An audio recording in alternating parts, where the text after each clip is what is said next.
What are you watching in your contact center? Are you consumed with statistics and measurements? Good afternoon and welcome to our complimentary webinar on metrics and methods for managing extraordinary care. Today's presentation is sponsored by TMT Direct, delivering unique sales support and customer care solutions for over 26 years. I'm your host, Dan Collins, President of TMT Direct. The Customer Care Measurement and Consulting Group, CCMC, has been helping companies bridge the gap between what to watch, statistics, data, numbers, and how to use them to create a great customer experience.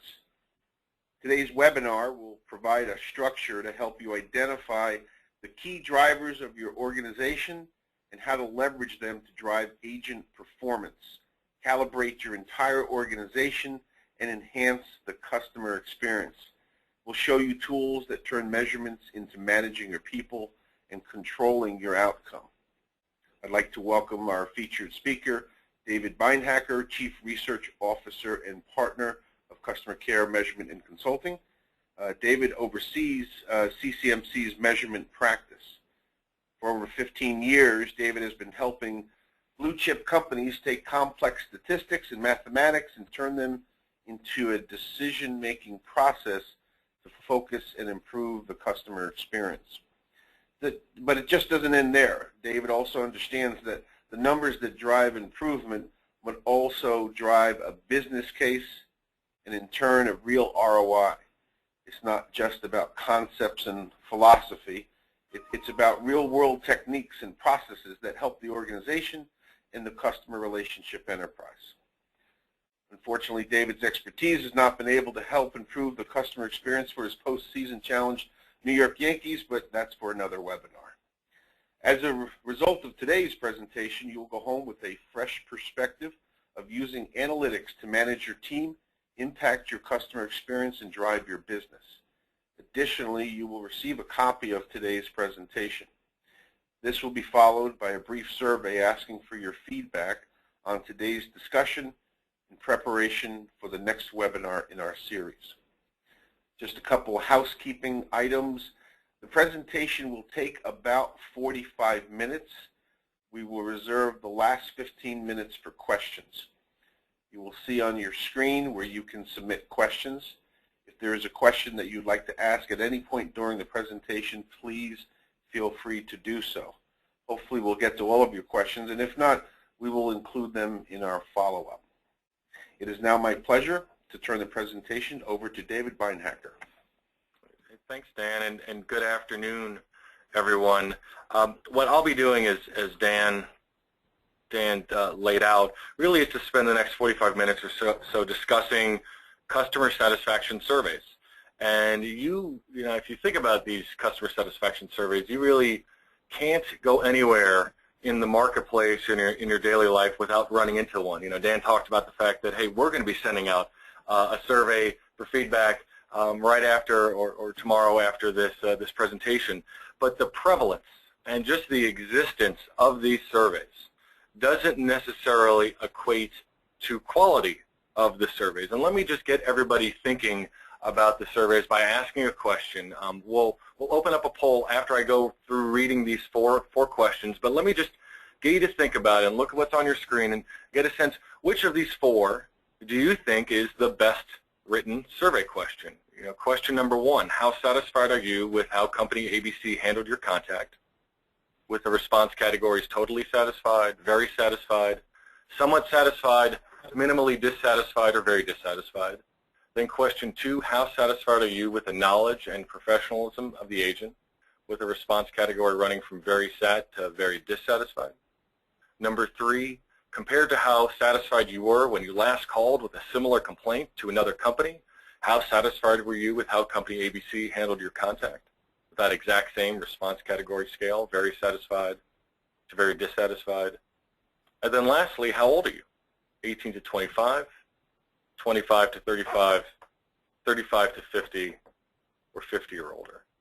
So why don't we just take 2 seconds now, read these, and why don't we open up the poll? If you could open up the poll and just to select question 1, 2, 3 or 4 of which you thought was the best of the 4 survey questions.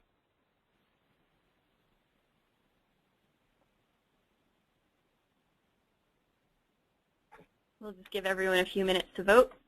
Okay.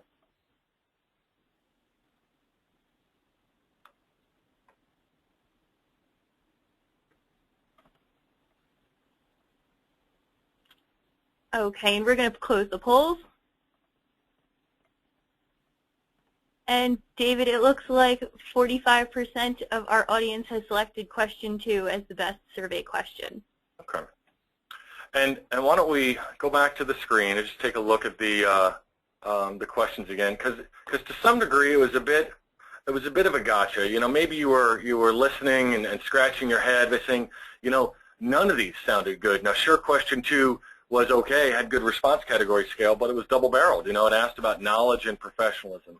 And I think this is a good example. It's a good idea of just the number of not just survey questions out there, the number of bad survey questions out there. So what we hope to do today and spend the next 40 minutes or so is get you thinking about how not to do the bad survey questions and how to do the good survey questions, and more importantly, how to design, manage, and analyze surveys in a way that not just gives you good data, but gives you good information to work with, so there's a good return on the investment for the time, effort, and money that you've been putting into your customer experience research. I do this, if you want to think about my background, this really comes up with, you know, a decade-plus experience rolling up my sleeves and living in this customer satisfaction survey world.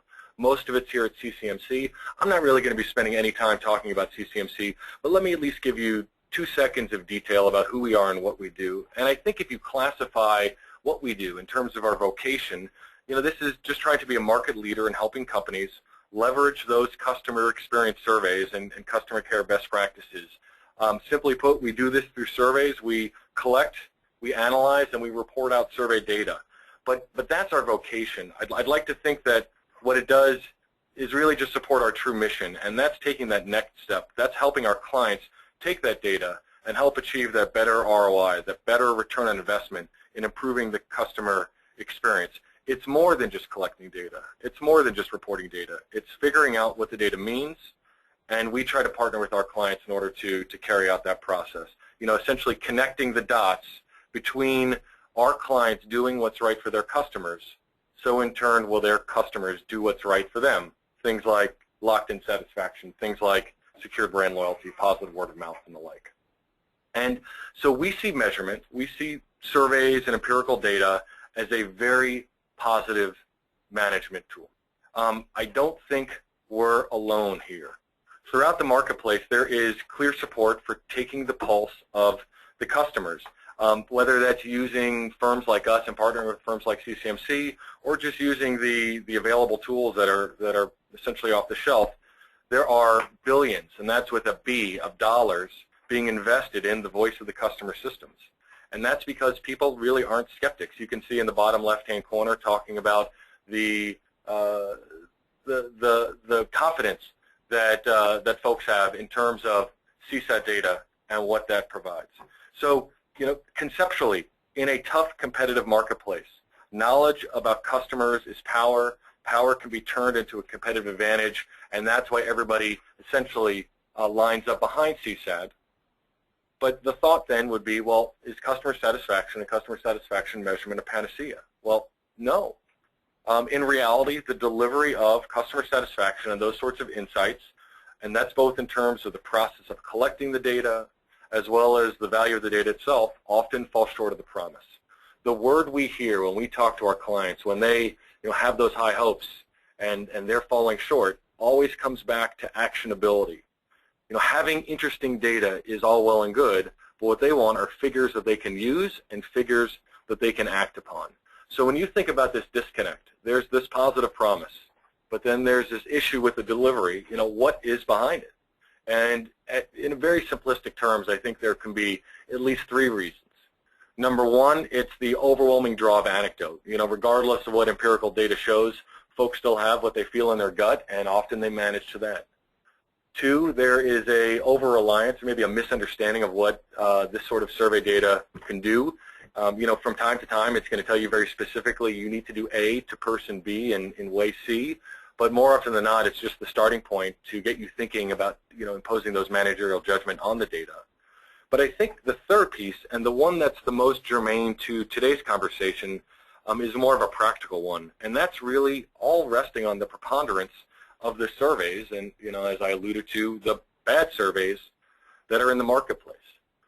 Because if you think about, just for a moment, the number of times, and let's say the last week or the last month that you've been surveyed, and you aggregated all these up, you aggregated the political polls. November is right around the corner. You aggregated those. You aggregated the feedback that you get from your business partners.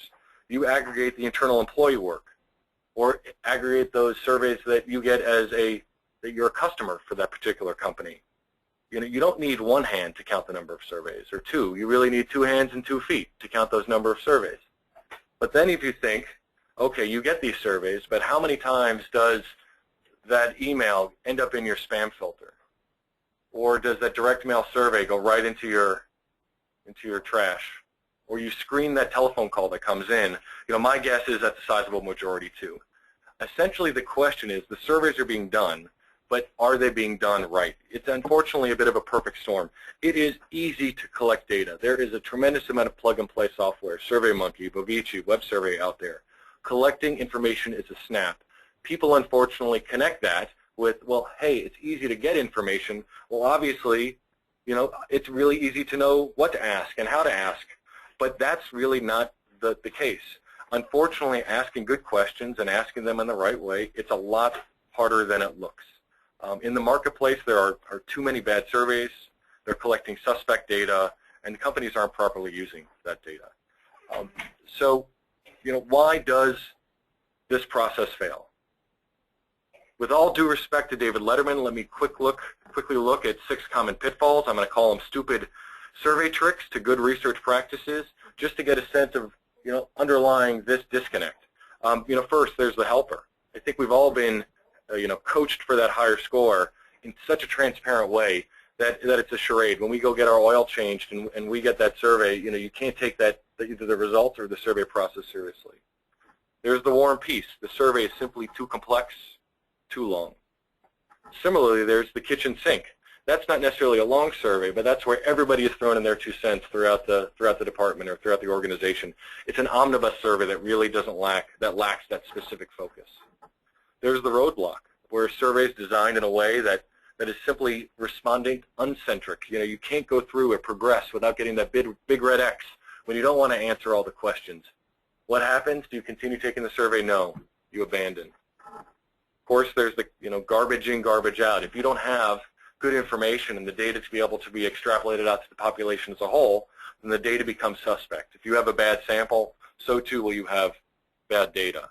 So it's obvious pitfalls can occur how you survey, it can occur to whom you survey, it can occur with what you survey, but I think the key stupid survey trick, the one that gets under my skin the most, the one that really drives that lack of actionability, it's the empty chamber.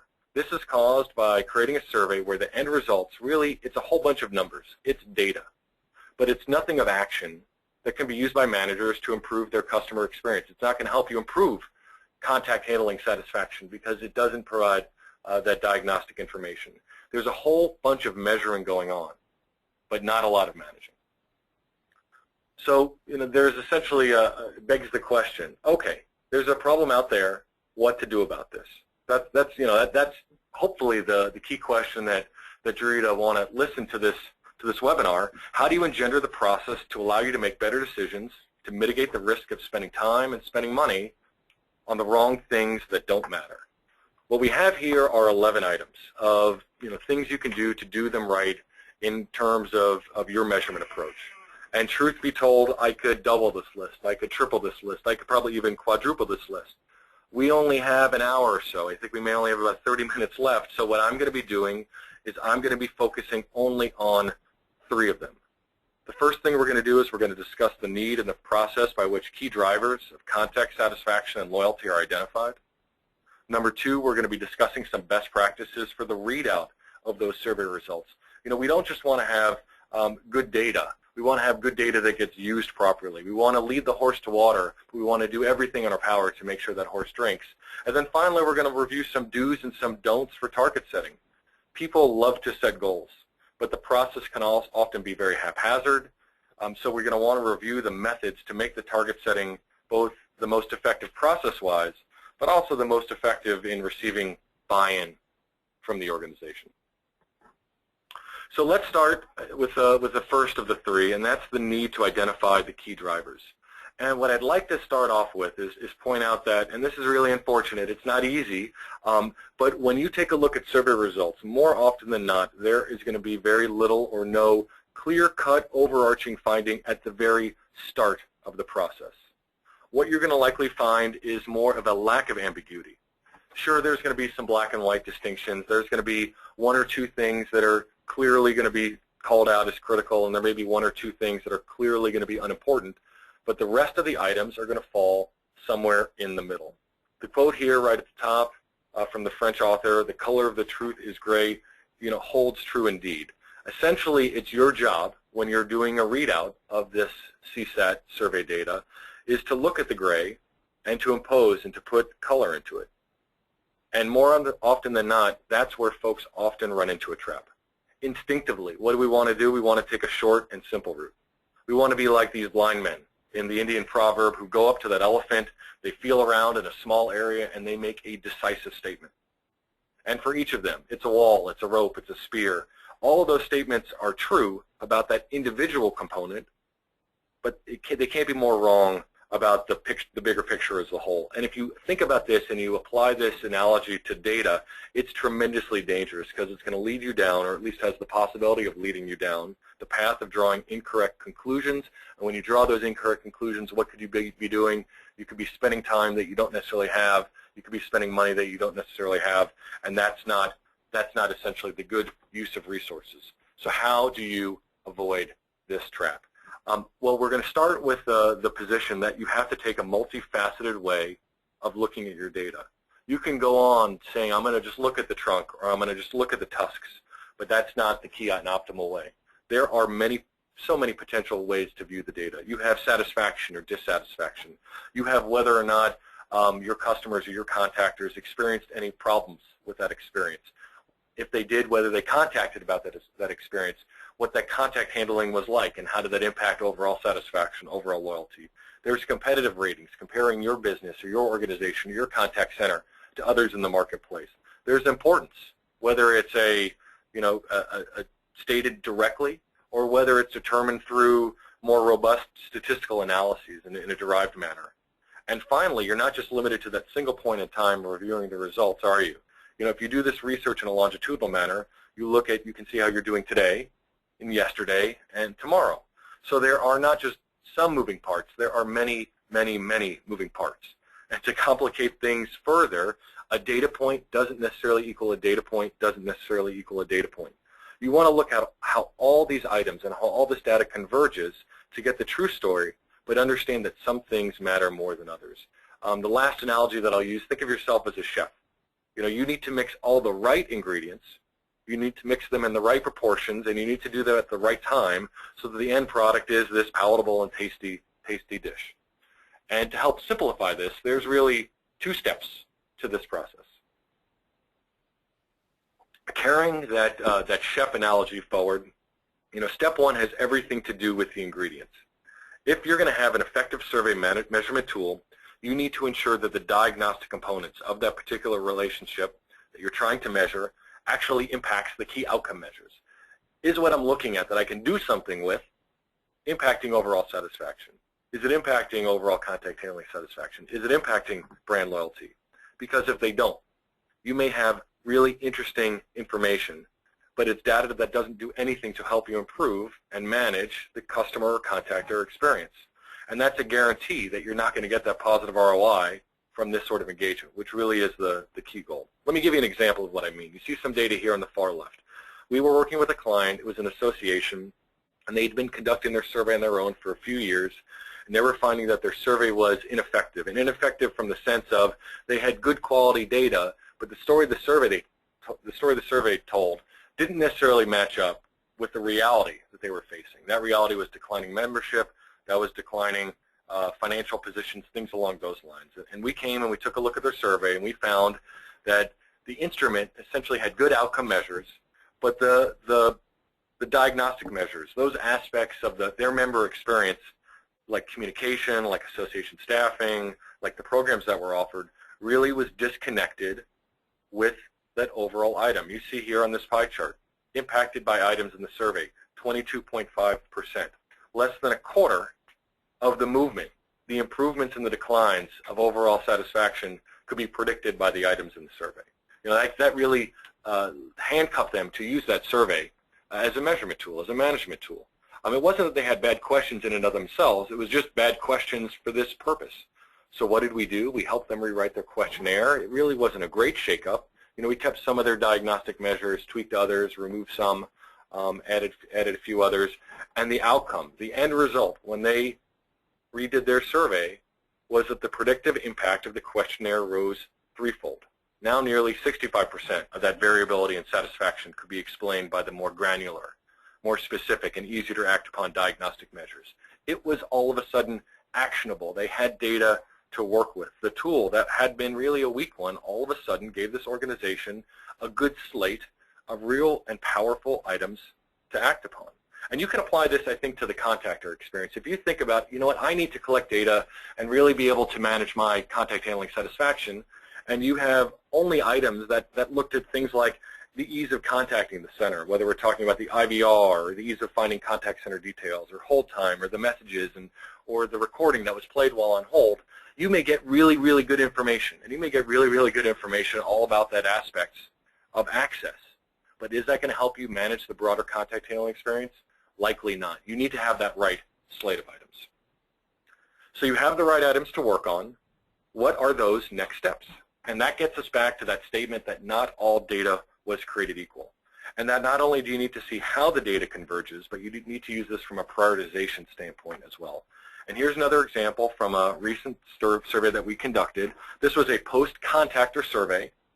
And you can see there are 25 diagnostic measures. It's covering all the various aspects of the contactor experience, from the ease of accessing to the rep, to the response, to any escalation or goodwill that was offered. And, you know, it was a real-world, comprehensive view of the contact handling experience. And you can see those down the far left, and across the top, there are 4 pieces of information that we collected about these 25 metrics.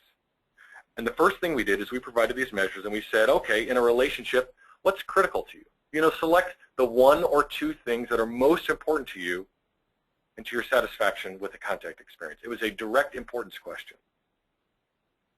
And you see, and it should be coming up on your screen, 10 items are circled. Of the 25 attributes, 10 were selected by at least 1 in 10 respondents. And you could conclude, okay, I have this data. These are the things that they're saying are most important. Well, obviously, this is where we need to put our time and efforts, right? And you may tell by the tone of my voice that's probably not the right answer. It's probably not right, because you can fold in additional pieces of information. We also ask the customers to rate their satisfaction with these same items. And you see that in the percent very satisfied column. And at the very bottom, 62% were very satisfied on average. But of these, 10 attributes had not just below average satisfaction, but satisfaction that was at least 5 percentage points below. And a lot of organizations say, hey, you know what we're going to do? We're going to look at satisfaction. We're going to take a squeaky wheel approach. This is obviously what's broken. We need to fix this. And when you look at this, in some cases they match up with the importance. In other cases they don't. Maybe is this the stopping point? And hopefully you're saying, well, there are 2 more columns there. I hope it's not the stopping point, because we need to roll additional information in, and that's indeed the case. Because the next thing you want to roll in are the more complex statistical tests, things like multiple regression, to see what actually is a statistically significant predictor of the overall contact handling experience. And we identified, and these are the ones with the yes in that column, there are 14 attributes. Not only was there a significant relationship, but there was a strong statistically significant relationship. And this is where you can start to see some deviation from what we previously looked at. The one thing that really calls out, near the bottom of the screen, right above the word the response, 2 lines up, this is the 5th item, timeliness of response. If you took a look at that item, 25% said it was most important. So a quarter, more than any other. 40% top box satisfaction, right near the bottom. You know, that's a 1-2 punch of saying, gosh, we really should be looking at this, shouldn't we?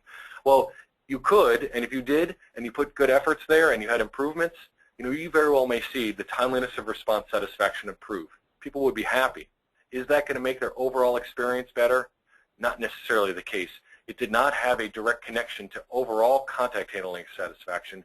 It will be money poorly spent. You want to take that complete view. But then, you know, you can, this is really a nice cut. You can say, okay, well, we want to focus on these 14 attributes. They're essentially all on the bus. But at the front of the bus, at the back of the bus, somewhere in the middle, and that's where you can see the items on the far right-hand side.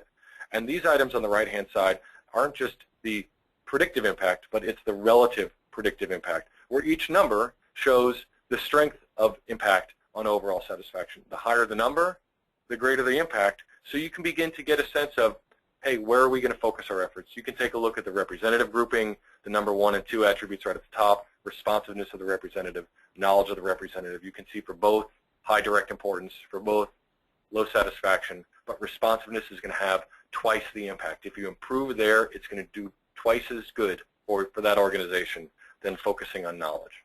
So the bottom line really is twofold. You need to ensure that not only that you identified just the slate of items, but you also take a look at these items to get a sense of what's the relative impact, so you can focus on the key drivers that make the most logical sense for you and for your organization in terms of that return they'll yield. So the next thing you need to consider is not just about the data collection process and analyzing it properly, but it's also about how to present the data internally within the organization. I'm sure all of you have heard the phrase drowning in data, starving for information.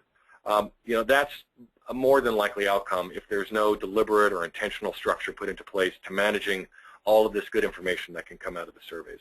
We were working with a client recently. We like to call them jokingly the wild, wild west in their approach to survey measurement. They had a single SurveyMonkey account that was shared by everybody in the organization.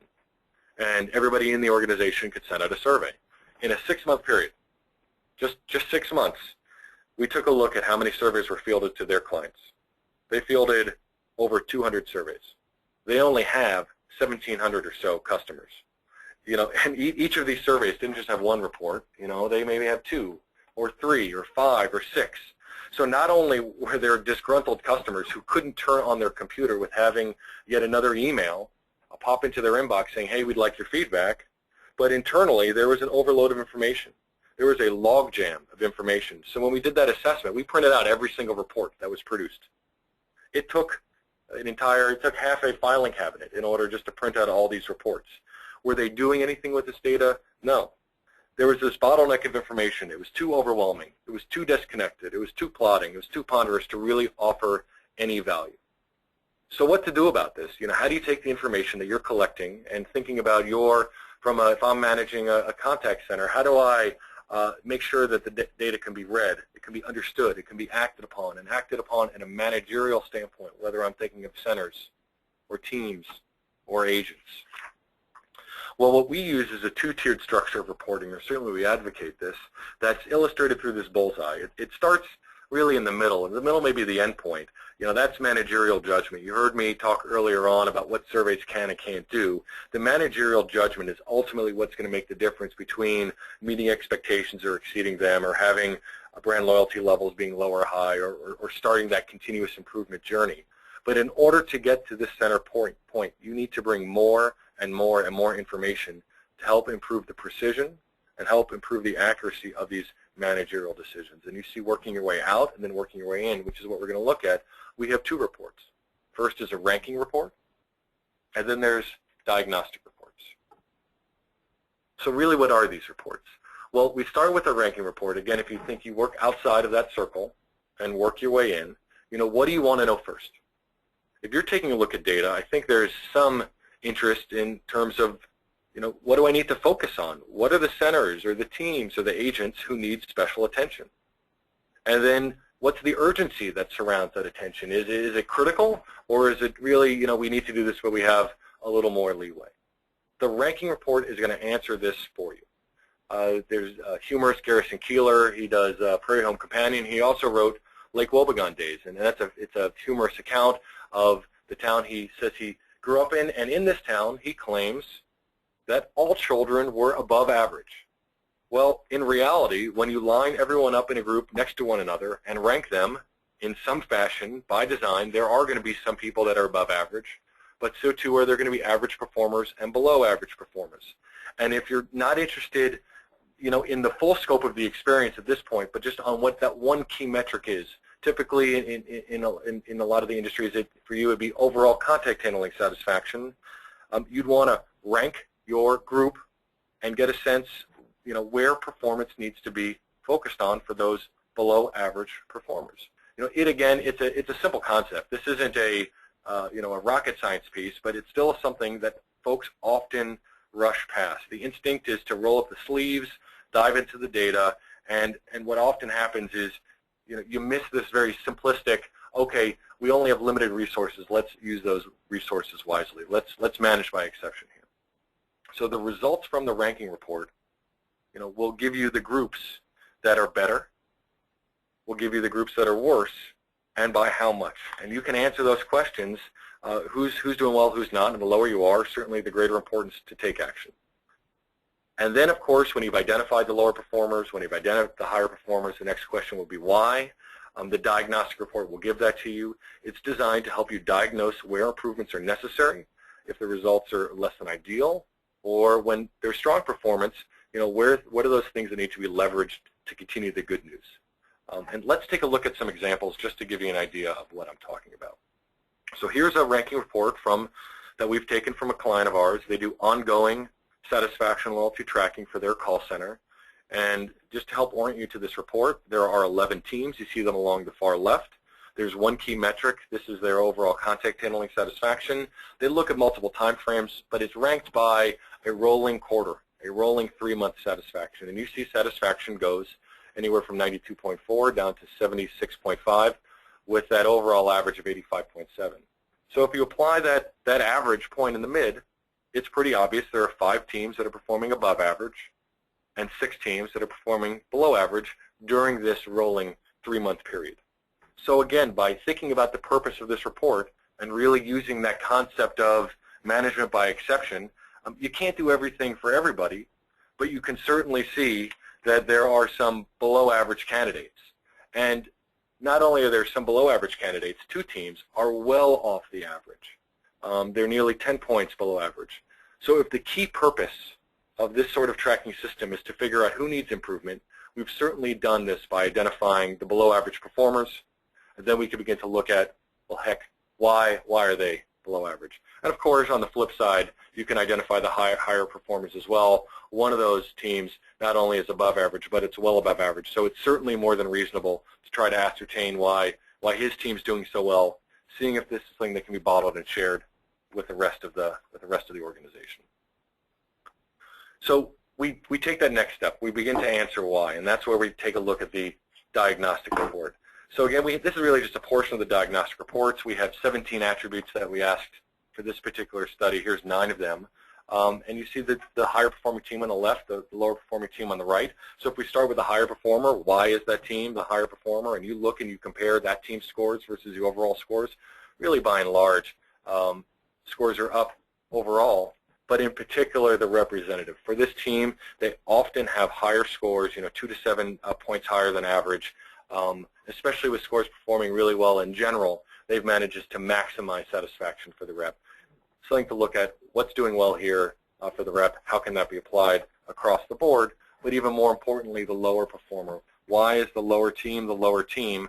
And, again, is it those same rep scores? Well, they're lower than average, but not necessarily as low as other aspects of the experience. Clarity of the response, helpfulness of the response, the ping-ponging, the number of contacts % with no final action. From a managerial standpoint, I take a look at the fact that timeliness of response not only is not lower than average, it's higher than average for this particular team. A conclusion certainly could be, if I'm managing this team or managing the center, that what's happening is there's too much focus on speed, not enough focus on content. That's being registered by the contactor. They feel it's being done fast, but they don't necessarily feel it's being done well. So by going through this process, it's allowed the center to identify who to focus on, where to focus, and now they can move forward and identify where they need to improve their customer or their contactor experience. So you've gone through this process, right? You've identified the key drivers, you've shared the results internally so that actions can be taken, but then what next? As a manager, you're ideally going to have good intentions for moving the needle forward, but how far does the needle have to move in order for the definition to equal success? And let's first just think about from a target setting, because this is all about target setting. We're going to be doing another poll. Why don't we pull the poll up? We're launching and we that can poll see, now. okay, and you can really see there are 3 questions to think about for your organization. What does your organization do from a target setting standpoint? Is it this very informal, kind of penciled in, nice to know, help out performance structure? Is it a really formalized, tied to incentives, very transparent target setting, or are no targets set at all for performance? Okay, we'll just give everyone a few minutes to make a selection. Okay. Okay, and we've closed the poll. And it looks like 58% of our audience says their organization sets targets that are formal measures. Right. And that's not unusual. And I think that makes what we're going to be talking about now even more important. If the measures are formal, if they're really highly structured, if they're tied to incentives, it's critical that they're done well and that there is a logic behind the target setting. As often than not, our experience has been that the process is often haphazard.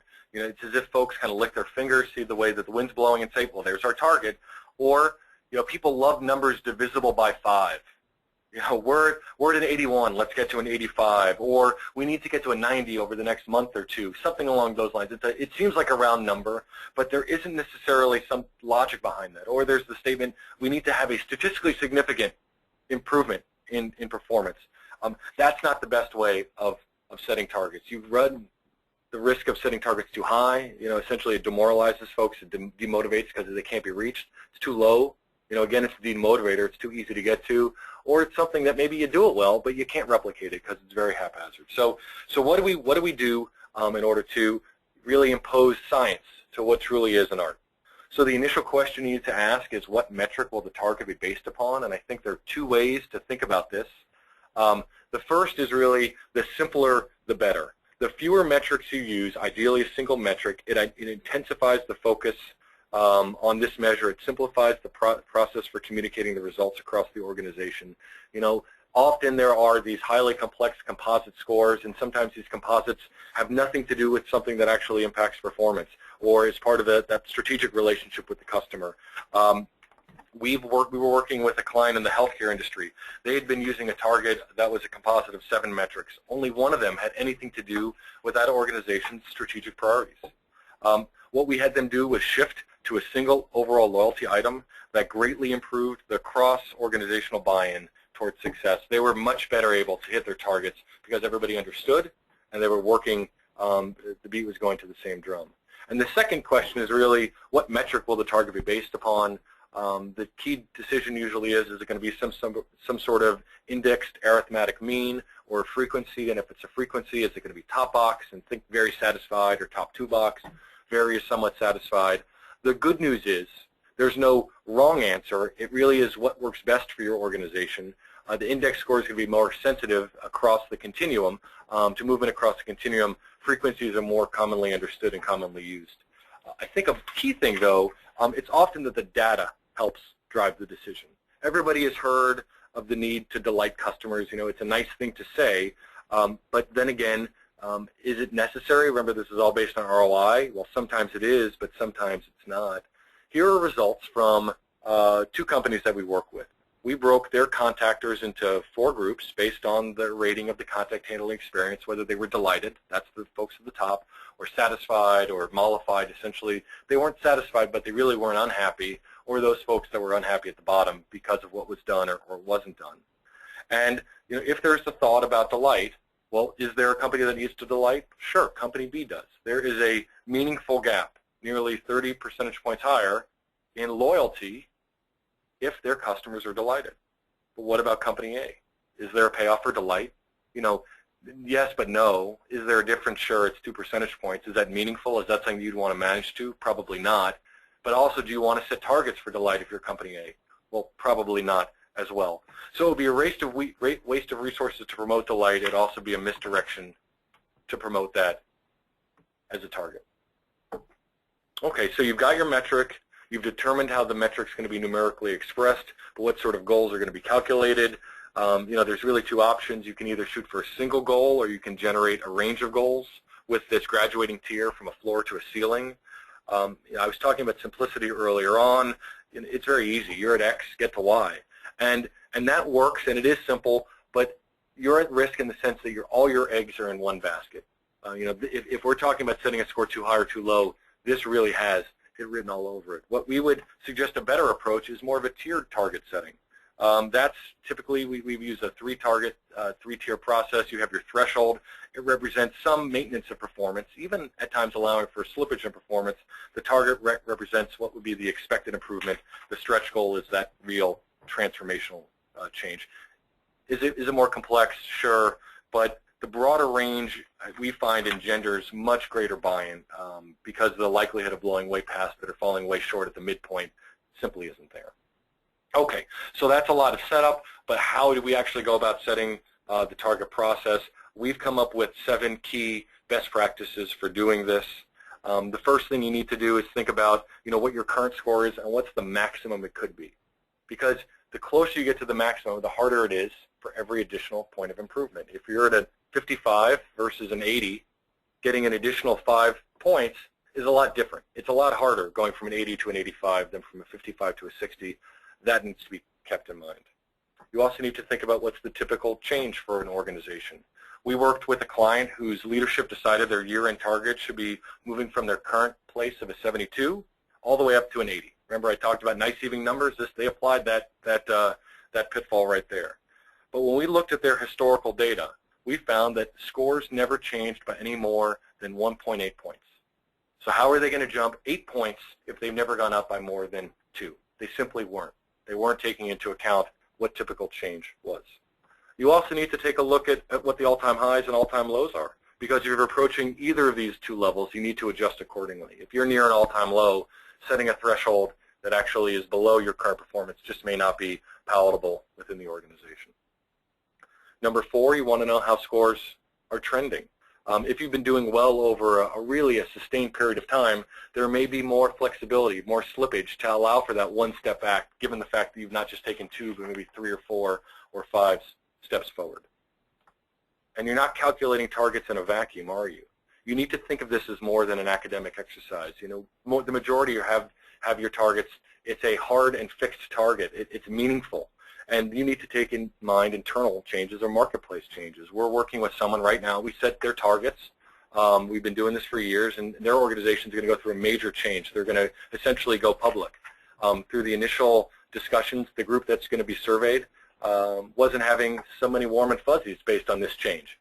They know that could have an impact on scores. We wanted to take that into mind when we calculated their targets so that it really represented a true positive improvement and positive performance for that particular organization. You know, we want to downplay statistical significance, but we don't necessarily want to throw it out altogether. You do need to take into account what is statistically significant changes, and that's especially true earlier on in a target setting process when you don't have a lot of historic data. And then finally, it's what can pass muster internally. For some organizations, it isn't credible for declines for thresholds to have declines. For others, they really want their stretch to be met more as a morale boost. That needs to be rolled in as well.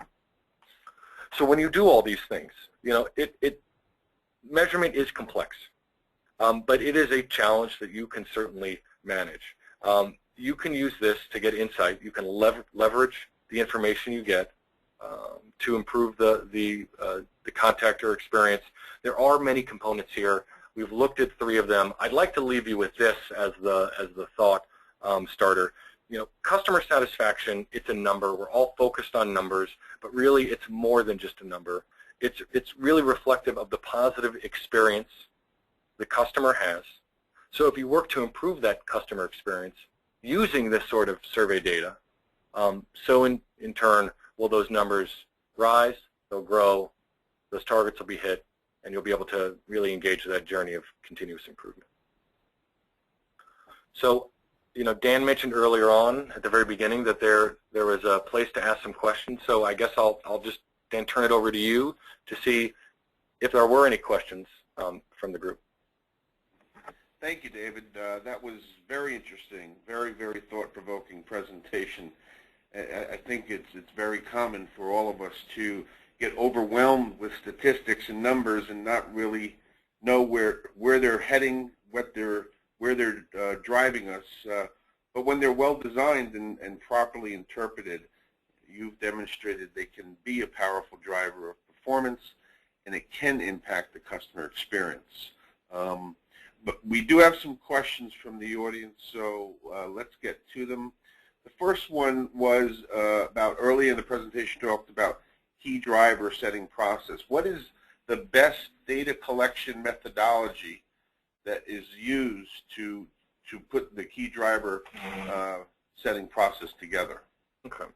So that's a common question. It's a good question, and the good news is there's some flexibility there. The easiest answer, the most black and white, is what it's not. What it's not IVR data collection. IVR data collection is a method that's used a lot. Folks like it because it gives immediate feedback, and that immediate feedback is great from a timeliness standpoint, but that immediate feedback is not so good in that it doesn't allow you to manage and to collect information on what often is some of the stronger drivers, and that's the follow-through. Was what you told me, the answer, the information, the promise that you made actually delivered upon. IVR can't do that. IVR does a great job talking about courtesy, conveying knowledge. So if it's not IVR, what is it? Often that's driven by your sample. When as possible as you can, we've been steering folks towards a web-based methodology. Having a self-administered survey allows to have a reasonably complex survey be administered. You can collect good data in a quick and cost-effective manner and have the results provided accordingly. Staying on the key driver topic, another question is, are there typical key drivers that appear across organizations in various industries and verticals? And the one thing that comes to my mind, the hot button in all contact centers is first call resolution. Do you see some commonality in key drivers across organizations? I'm going to say, again, yes, with a slight equivocation. There are, you have the usual suspects. First contact resolution is certainly one of those usual suspects. When we see our results, often it is things like follow-through. Often it is things like first contact resolution. Often it is things like was final action provided. Often it is things like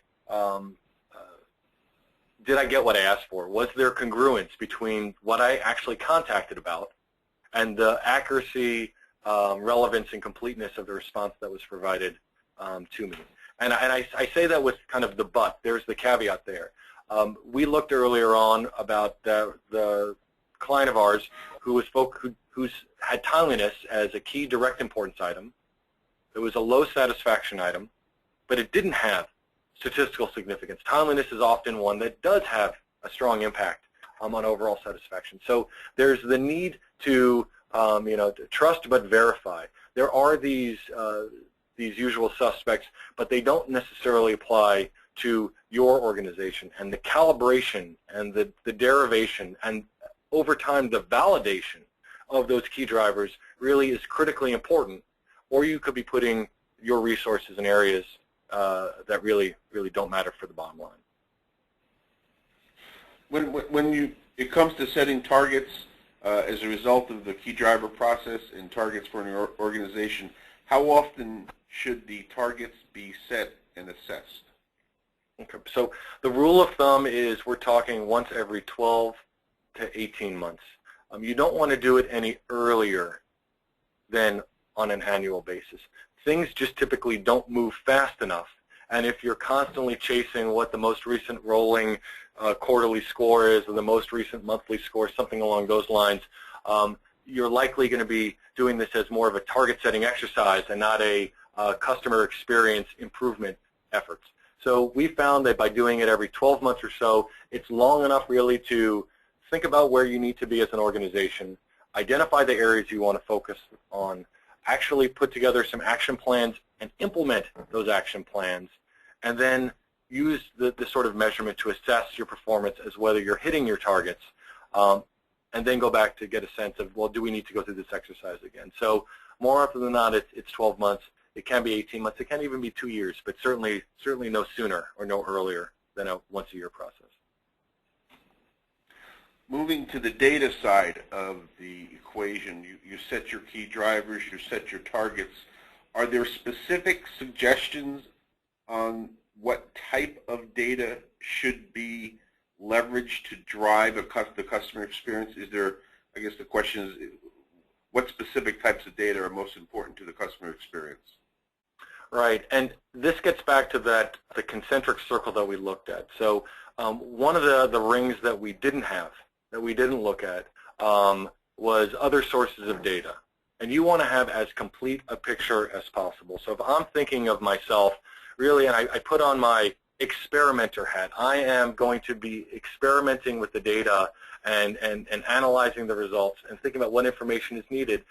I'm taking a look at the survey results, but I'm taking a look at the survey results in conjunction with all the other data that's available. So first and foremost, when I'm looking at my internal data, I'm looking at my metrics with teeth, those key items, those overall outcome metrics. I'm using that as my starting point. But then I'm bringing in other pieces of information internally, whether it's internal QA data, whether it's other KPIs, to have the broadest picture possible, because I want to have all those tools really at my fingertips in order to make the right decisions. Because sometimes there's the decision of, well, we don't need to do anything. We can stay the course. Others, it's a major overhaul. Others, it's more of tweaks of what we currently have. We work with some clients where they also need to validate the data. When you're looking at, I've done X, and I'm expecting X to impact Y in the survey. Well, we would want to get a sense of, is Y indeed changing? And you want to make that connection initially when you really lay out your ground plan to be able to use that to validate it. The example I'll give is we worked with a contact center, and they were really focusing on the relevance of the response they were providing through the email channel, and they wanted to have an initiative to allow for more personalization of the response they were providing. And that made great sense. That made great sense from a intuitive sense, that made great sense from a data sense, and it made a great sense from other pieces of information that they had at their fingertips. They saw absolutely no impact to the scores following that implementation. And they looked and they said, why? And the reason why is because what they described as personalization really wasn't anything that I think anybody on this call would consider personalization. It was very internal, but it was not received as personalized by the consumer. So having that data and knowing the connection between what I'm asking and where I expect to see score change is also critical for just assessing the success of those policy initiatives. I think we have time for one more question. Looking at the benefit of this whole process is to drive an organization, is to drive the customer experience. What parties in an organization should be calibrated in this process? Have the buy-in, I guess, is the question. Do you have a framework for this? So there isn't any hard and fast rule other than the more individuals that you can get buy-in from, the better. We typically have these sorts of scores. So when we think about target setting often is driven at a lower level, but needs to have buy-in and support at a higher level. The key drivers are derived at a more, the street level, but then need to be validated and buy-in and actioned upon at that higher level, going all the way up to the more senior the executives you can get to sit around the table and to really come to agreement and to consensus on the results as they are really socialized to what the consumers or what the contactors are saying, the better, because they're often the ones that allow resources to be provided, and you're able to connect the dots between, hey, there's a need here, and this isn't just something we're saying, this is something essentially our customers are saying or our contractors are saying, and we have the data behind that, and all of a sudden you find the purse strings become much more loose because there's something very empirical, very concrete, very hard that can be used to state a case and to help drive decision making. That's great. We are coming to the end of our hour, so I'd like to wrap this up, and I would like to thank the audience for their participation, for everyone that attended today, and I would like to thank David Beinhacker for a very thorough and very insightful discussion. All of our guests today will be receiving a copy of David's presentation, and that will be followed by a brief survey, and hopefully these survey questions are as well designed as David presented today. And if any of you have any lingering questions or follow-up questions, please don't hesitate to contact us. Our contact information will be included in the follow-up email you will receive shortly. Again, thank you for joining us, and have a great day.